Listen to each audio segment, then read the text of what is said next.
الحمد لله رب العالمين، والصلاة والسلام على سيد الأنبياء والمرسلين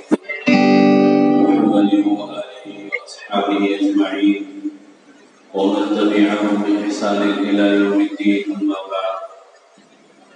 قال الله تبارك وتعالى: أعوذ بالله من الشيطان الرجيم، بسم الله الرحمن الرحيم. أولئك الذين امتحن الله قلوبهم للتقوى لهم مغفرة وأجر عظيم. صدق الله العظيم. اللهم صل على سيدنا محمد وعلى آل سيدنا محمد وبارك وسلم. اللهم صل على سيدنا محمد وعلى آل سيدنا محمد وبارك وسلم. اللهم صل على سيدنا محمد وعلى آل سيدنا محمد وبارك وسلم. عزیزان محترم، معزز بزرگوں، قابل احترام بھائیوں، قرآن کریم کے خلاف جو اعتراض کیا گیا اور قرآن کریم کی جن آیتوں کو نشانہ بنا کر اس کے اوپر الزام لگانے کی جو ناپاک کوشش کی گئی، اس سے متعلق چند باتیں گزشتہ جمعہ آپ حضرات کے سامنے ذکر کی گئی تھی. قیامت تک لوگ پیدا ہوتے رہے اور اعتراض کرنا چاہے اعتراض کرے، لیکن وہ خود اپنی دنیا کو بھی تباہ کریں گے اور اپنی آخرت کو بھی برباد کریں گے. لیکن قرآن کریم کی حفاظت کرنے والا اللہ تبارک و تعالیٰ ہے. قرآن کریم جیسے نازل ہوا تھا، جن آیتوں کے ساتھ، جن صورتوں کے ساتھ، جن احکامات کے ساتھ اور جن تعلیمات کے ساتھ، وہ قیامت تک اسی طرح باقی رہے گا. دنیا کی کوئی طاقت ایسی نہیں ہے کہ جو قرآن کریم میں تبدیلی کرنا چاہے تو کر سکے. اللہ تبارک و تعالیٰ نے اس کی حفاظت کا ذمہ لیا. جب یہ بیان دیا گیا تھا تو بیان دینے والے نے یہ بھی کہا تھا کہ اللہ کے نبی صلی اللہ علیہ وسلم کے زمانے میں قرآن محفوظ رہا، لیکن اس کے بعد حضرت ابوبکر رضی اللہ عنہ، حضرت عمر رضی اللہ عنہ اور حضرت عثمان غنی رضی اللہ عنہ کے دور خلافت میں قرآن کریم کے اندر تبدیلی کی گئی اور ان آیتوں کو جوڑا گیا. اور اس ظالم نے یہ بھی کہا تھا کہ ان تین خلفائے راشدین چار ہے، لیکن کہنے والا کسی اور نظریے کا تھا، اس لیے اس نے حضرت علی رضی اللہ عنہ کا نام نہیں لیا. اس نے کہا کہ تینوں کا جو دور خلافت تھا، ان لوگوں نے طاقت کے بل بوتے پر اسلام کو آگے بڑھایا، طاقت و قوت کے ذریعے اسلام کو آگے بڑھایا، اور یہ کسی مذہب میں جائز میں نہیں ہے کہ طاقت کا استعمال کرے. تو یہ جو باتیں آتی ہے، ان باتوں کے پس منظر میں ہمیں پھر ایک مرتبہ حقیقت کیا ہے، سچائی کیا ہے، تاریخ کیا ہے، ان چیزوں سے واقف رہنا چاہیے. بہت سی مرتبہ ہم واقعے سنے ہوئے ہوتے ہیں، اور حضرات خلفائے راشدین کے ہو یا صحابہ اکرام کے دور حکومت کے واقعات ہو، وہ واقعات کو ہم سن کر رکھتے ہیں، لیکن جس وقت ذہن میں ان واقعات کا تازہ ہو جانا چاہیے وہ واقعات تازہ نہیں ہوتے، یا پھر ان واقعات کو جن حالات سے جوڑ کر دیکھنا چاہیے ہم ان واقعات کو جوڑ کر نہیں دیکھتے. تو اس لیے ایک بیان کا حصہ جو تھا قرآن کریم کی آیتوں پر اعتراض، وہ آپ کے سامنے گزشتہ رکھا گیا کہ وہ آیتوں کی حقیقت کیا ہے، اور سمجھنے والے نے دشمنوں کے آلائے کار بن کر کس طرح اس کے خلاف سر انگیزی کی ہے. دوسری چیز اس نے یہ کہا تھا کہ حضرات خلفائے ثلاثہ یعنی حضرت ابوبکر رضی اللہ عنہ، حضرت عمر رضی اللہ عنہ، حضرت عثمان غنی رضی اللہ عنہ نے اپنے دور میں طاقت کے ذریعے اسلام کو آگے بڑھایا. یہ کتنی سچائی ہے، کتنی حقیقت ہے، تاریخ اس پر گواہ ہے. ان لوگوں کا دور جو تھا، خلافت کا دور، دنیا نے ایسا دور نہ پہلے دیکھا نہ آئندہ کبھی ایسا دور دیکھنے کو ملے گا. اتنا صاف و شفاف نظام کہ جس کے اندر انسانوں کے ساتھ عدل، انصاف، برابری، مساوات ان لوگوں نے کر کے قیامت تک آنے والے انسانوں کو پیغام اور سبق دیا کہ اگر تمہیں حکومتیں سنبھالنا ہو، اگر اقتدار اختیار اللہ تبارک و تعالیٰ تم کو عطا کرے، لوگوں کا ذمہ دار اللہ تبارک و تعالیٰ تم کو بنائے، تو پھر تمہاری زندگی اس سانچے میں ڈھلنا چاہیے، اس نمونے کی تمہاری زندگی ہونی چاہیے. اللہ کے نبی صلی اللہ علیہ وسلم نے تعلیمات بھی ایسے ہی دی۔ اللہ کے نبی صلی اللہ علیہ وسلم نے حکمراں، ذمہ دار، خلیفہ، مسلمانوں کا ذمہ دار جو ہوگا اس کی ذمہ داریوں کو بھی بڑی باریکی کے ساتھ، بڑی نزاکت کے ساتھ سمجھایا، آگاہ کیا۔ تو ظاہر سی بات ہے کہ جن حضرات صحابہ کرام نے نبی کریم صلی اللہ علیہ وسلم کی صحبت میں رہ کر دنیا کے مختلف طریقے سیکھے، جینے کے مختلف انداز سیکھے، انہی صحابہ کرام نے اللہ کے نبی صلی اللہ علیہ وسلم کی بابرکت صحبت کے ذریعے حکمرانی کا انداز بھی سیکھا تھا، دنیا کے نظام کو چلانے کا طریقہ ان کو معلوم ہوا تھا۔ اللہ کے نبی صلی اللہ علیہ وسلم نے فرمایا کہ بادشاہ جو عدل کرنے والا ہوگا وہ جنتیوں میں سے ہوگا۔ اور اللہ قرآن کریم میں اللہ تبارک و تعالیٰ نے یہ ذمہ داری بھی بتائی، ان اللہ یأمرکم ان تؤدوا الامانات الی اہلها واذا حکمتم بین الناس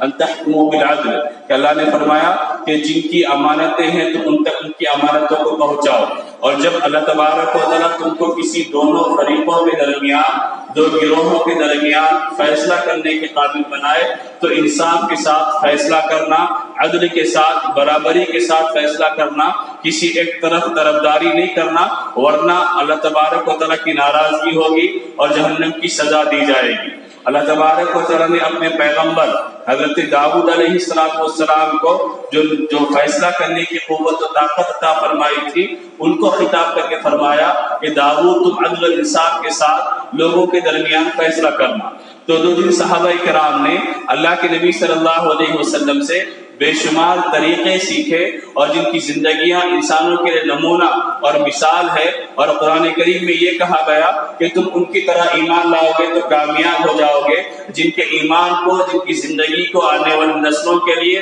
اور قیامت تک آنے والے لوگوں کے لیے معیار بتایا گیا اور نمونہ بتایا گیا کہ اسی معیار پر اگر تم اترو گے تو تمہارا ایمان کامل و مکمل ہوگا۔ تو جب ان لوگوں نے خلافت کی اور دنیا کا نظام چلایا تو اتنا بہترین نظام چلایا کہ دشمنوں کو گواہی دینا پڑا، پرایوں کو اقرار کرنا پڑا کہ ان سے بہترین نظام کوئی اور نہیں چلا سکتا۔ چنانچہ گاندھی کے بارے میں مشہور ہے کہ جب ملک تقسیم ہو گیا اور ہندوستان مستقل حکومت یہاں پر قائم ہو گئی تو اس نے کہا تھا کہ اگر تم اس ملک میں نظام حکومت چلانا چاہتے ہو تو تمہیں ابو بکر اور عمر کو اپنا آئیڈیل بنانا ہوگا۔ ابو بکر اور عمر کو تم اگر اپنا آئیڈیل بناؤ گے تو پھر تم کو معلوم ہوگا کہ کیسے حکمرانی کی جاتی ہے، کیسے نظام چلایا جاتا ہے۔ اب بے شمار واقعات ہے حضرات صحابہ کرام کے، اور خاص کر حضرت ابو بکر رضی اللہ عنہ، حضرت عمر رضی اللہ عنہ کہ جنہوں نے بے مثال حکومت اور دور خلافت گزار کر انسانوں کو بتایا کہ کیسی خلافت انجام دی جاتی ہے۔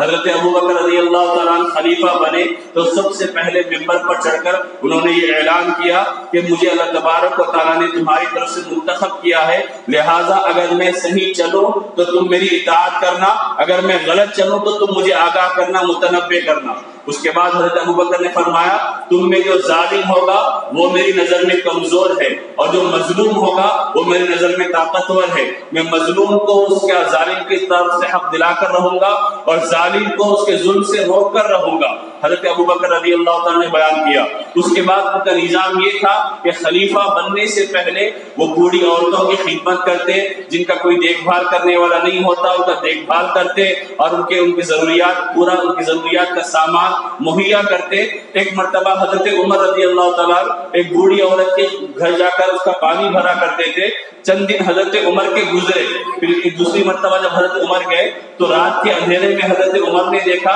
کہ میرے پہنچنے سے پہلے اس بڑھیا کے گھر میں جو گھڑا تھا، جو مٹکا تھا، اس میں پانی بھرا ہوا ہے اور گھر صاف ستھرا جھاڑا ہوا ہے۔ تو حضرت عمر رضی اللہ عنہ کو حیرت ہوئی کہ مجھ سے پہلے آنے والا کون ہو سکتا ہے۔ چنانچہ دوسرے دن دوسری رات حضرت عمر رضی اللہ تعالیٰ وقت سے تھوڑا پہلے آ گئے اور آ کر اس کے گھر کے سامنے کے حصے میں چھپ کر بیٹھ گئے تاکہ میں آج پتا کروں کہ مجھ سے پہلے آ کر اس بوڑھی ضرورت مند عورت کا کام کرنے والا کون ہے۔ تو انہوں نے دیکھا خلیفۃ المسلمین حضرت ابو بکر رضی اللہ تعالیٰ گلی میں آ رہے ہیں، بالکل اپنے پیروں کو دبا کر چلتے ہوئے تاکہ ان کے چلنے کی آواز بھی کسی سونے والے کی نیند کو خراب نہ کر سکے۔ اس خاموشی کے ساتھ حضرت ابو بکر رضی اللہ عنہ گلی سے گزرے اور اس بوڑھی عورت کے گھر میں گئے اور سارا کام انجام دے دیا، اور جب جانے لگے تو حضرت عمر سامنے آئے اور آنے کی بات کہا کہ مجھے یقین تھا کہ اس کام کو آپ کے علاوہ کوئی اور نہیں کر سکتا، جب حضرت ابوبکر رضی اللہ عنہ خلیفہ بن گئے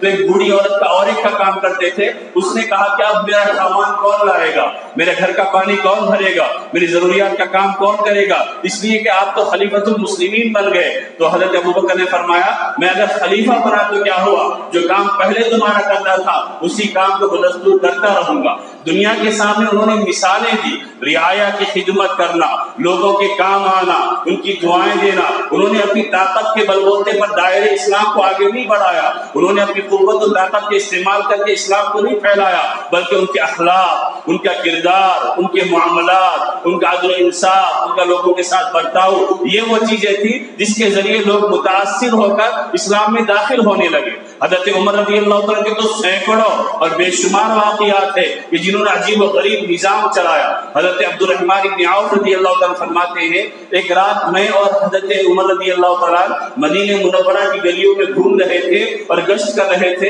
گشت کرتے کرتے ایک جگہ ہم نے قیام کیا اور تھوڑی دیر کے لیے ہم لوگ وہاں پر ٹھہر گئے. مدینے سے باہر کا علاقہ تھا اور مدینے سے آبادی ختم ہونے کے بعد کا علاقہ تھا. تو میں اور حضرت عمر رضی اللہ عنہ بیٹھے ہوئے تھے, ہم کو ایک چھوٹے بچے کے رونے کی آواز سنائی تھی. حضرت عمر رضی اللہ عنہ نے دیکھا تو دور سے بچے کے رونے کی آواز آ رہی تھی. حضرت عمر گئے اور جا کے اس کی ماں کو سمجھایا کہ بچہ رو رہا ہے, بچے کی ضرورت کو پورا کرو. چنانچہ تھوڑی دیر گزر گئی, وہ آ کر اپنی جگہ بیٹھ گئے. حضرت عبد الرحمن بن عوف فرماتے ہیں رات کا وقت ہے, میں اور حضرت عمر بات کرنے میں لگے, آدھی رات گزر گئی, بچے کے پھر رونے کی آواز آئی. حضرت عمر گئے, پھر جا کر سمجھایا. جب تیسری مرتبہ رونے کی آواز آئی تو حضرت عمر گئے اور جا کر ماں کو ڈانٹا اور یہ کہا کہ تو کیسی ماں ہے کہ تیرا بچہ رو رہا ہے اور تو اس پر رحم نہیں کھاتی. تو ماں نے کہا کہ تم اس نے نہیں پہچانا تھا کہ خلیفۃ المسلمین ہے, رات کا وقت ہے. اس نے کہا کہ تم بڑے عجیب آدمی ہو جنہوں نے پوری رات مجھے ستایا اور پریشان کیا ہے. یہ بچہ اس لیے رو رہا ہے, میں اس کا دودھ چھڑانا چاہتی ہوں,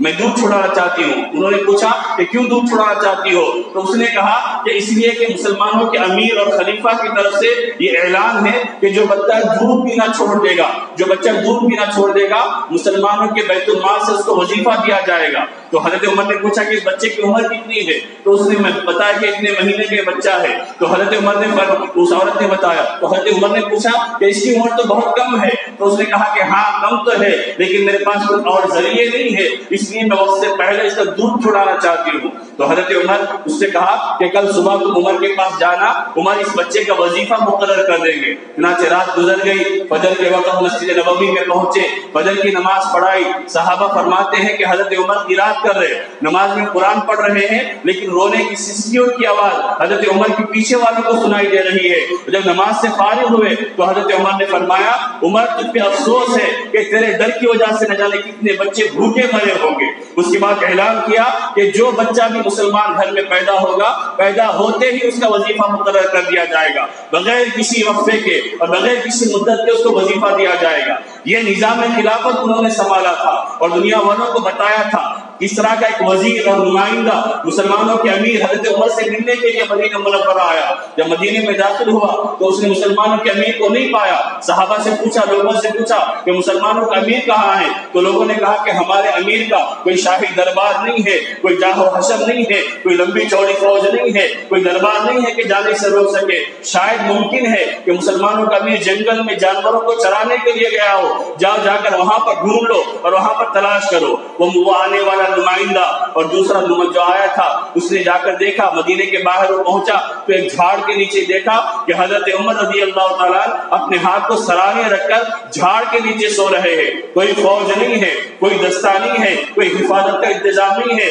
تنہے تنہا کھڑے سو رہے ہیں. جب دور سے دیکھا تو اس کے اوپر کپکپی طاری ہو گئی, خوف طاری ہو گیا, اور جب آہستہ آہستہ آگے بڑھا حضرت عمر کی آنکھوں نیند بیدار ہو گئی, آنکھیں کھل گئی. تو اس نے کپکپاتے ہوئے کہا کہ میں فلاں کا نمائندہ بن کر آپ سے بات چیت کرنے کے لیے آیا ہوں, لیکن آپ کا رعب اور دبدبا میرے اوپر اتنا پڑا کہ میرے اندر بات کرنے کی ہمت نہیں ہے. اور اس نے یہ کہا کہ عمر تم اکیلے